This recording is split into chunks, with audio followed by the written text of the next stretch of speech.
Thank you so much. For me, it's really important that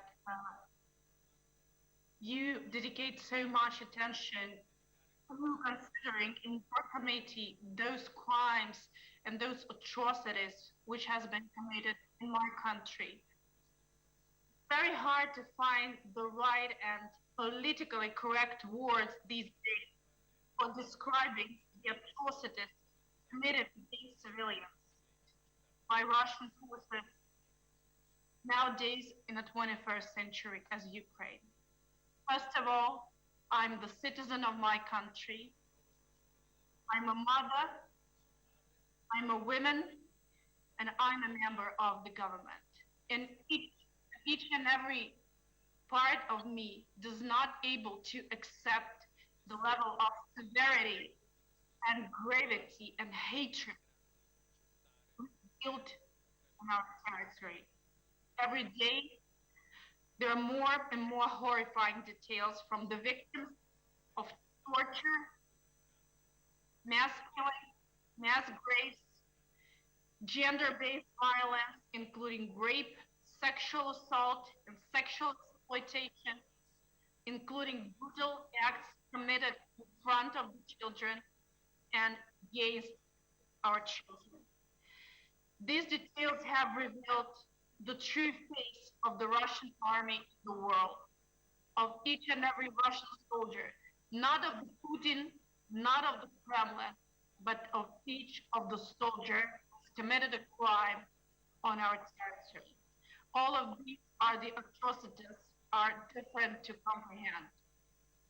What should be clear from the start, this is a deliberate policy sanctioned by the Russian highest political and military leadership. These atrocities are taking place all over occupied territories, which are more than 80 cities and villages around Ukraine. It's not just Bucha. We have dozens and dozens of towns and villages where people shot on the streets for many weeks, and we witnessed complete destruction of Mariupol with bombs, missiles hitting hospitals, kindergartens, opera theater, and hundreds of residential buildings. What I can confirm is that the city of Mariupol does not exist anymore. And as a member of the team negotiating the humanitarian corridors, I can absolutely confirm that Russians were negotiating about everything except human lives and how to save them. Russia uses civilians as a hostages and a human shield, with no food, water, electricity, and communications. The taking of civilian hostages is a direct violation of the humanitarian law, Geneva Convention. Hundreds of thousands of Ukrainian citizens were forcibly deported to Russia with no information about their fate, with no access of Red Cross and United Nations organization, even to reach these people and get to know where they are, in which kind of situation they are. In the liberated towns of Bucha, according to preliminary conclusions and those crimes fixed by our law enforcement, almost 90% of those victims had bullet wounds in their head, meaning that they were not random collateral casualties of war, but killed deliberately. More than 410 bodies have been taken by law enforcement agency for examination. For your understanding, the general number of those bodies of tortured collected in the area of Kiev region is around 700, and 400 of them has been in Bucha. In the towns of Borodyanka and Hostomel around Kiev, located close to this area, hundreds of civilians went missing. They were killed and wounded. Some of the towns, like Borodyanka, were destroyed by air attempts, and our rescue team were never allowed or able to reach the buildings to save those people who are still alive. So now, after the territory has been brought under control of Kiev, we only have the way to, let's say, collect the bodies of those who could have been saved but were not. Generally, 6,036 aggression and war crimes have been registered and fixed by Ukrainian law enforcement. It's absolutely clear that without decisive and fast actions from EU and NATO countries, from the whole UN system, Russian war machine will not stop. It will only act as if these crimes were gone unknown. A large-scale ground operation is expected on the other territories of Ukraine. The response of the world should be immediate.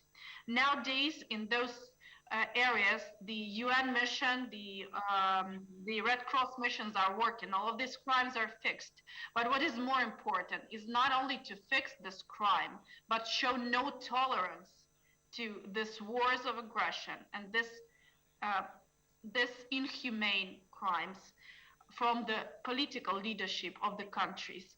We of course expect for the outcomes of the investigations and reports, but it is absolutely clear that the genocide is taking place in our territory. Deliberate crimes have nothing to do with the war and military engagement are taking place, and this is something that should be recognized at the same moment.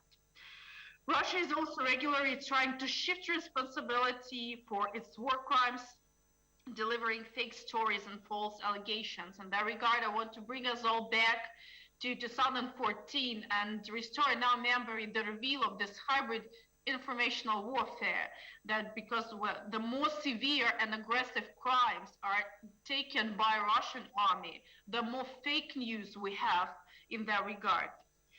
But our strength is the truth. Everyone can come to Ukraine today and see on their own eyes what is happening, can speak to the people, and at the same time, Russian authorities block social networks, intimidate media, introduce censorship, high fines, and imprisonment unto 15 years. Responsibility for the Russia's wars against Ukraine lies with the entire Russian society.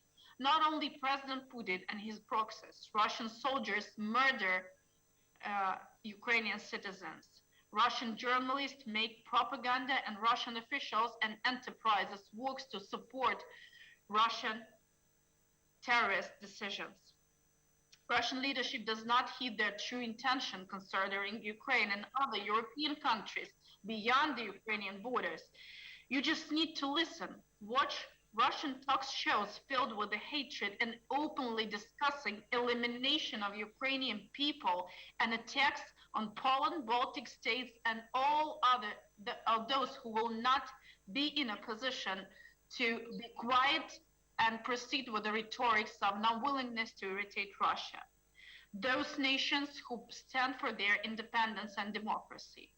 We talk about genocide because this is Russia's aim to ensure that Ukrainians are not exist as a separate nation, because we are the nation which nobody can overcome, because we stand for our identity, for our territory, and for our soil. The Russian official press agency RIA Novosti published recently an explicit program for the complete elimination of Ukrainian nation as such. Ukrainians should suffer for believing that they exist as a separate people. In Russian narrative, as a Nazi in every Ukrainian who refuses to admit being a Russian, citing the original, quoting, the majority of population are to be killed or sent to work in the labor camps to expurgate their guilt for not loving Russia. Survivors are to be subjected to re-education. What is that? Is that a 21st century we hear it from?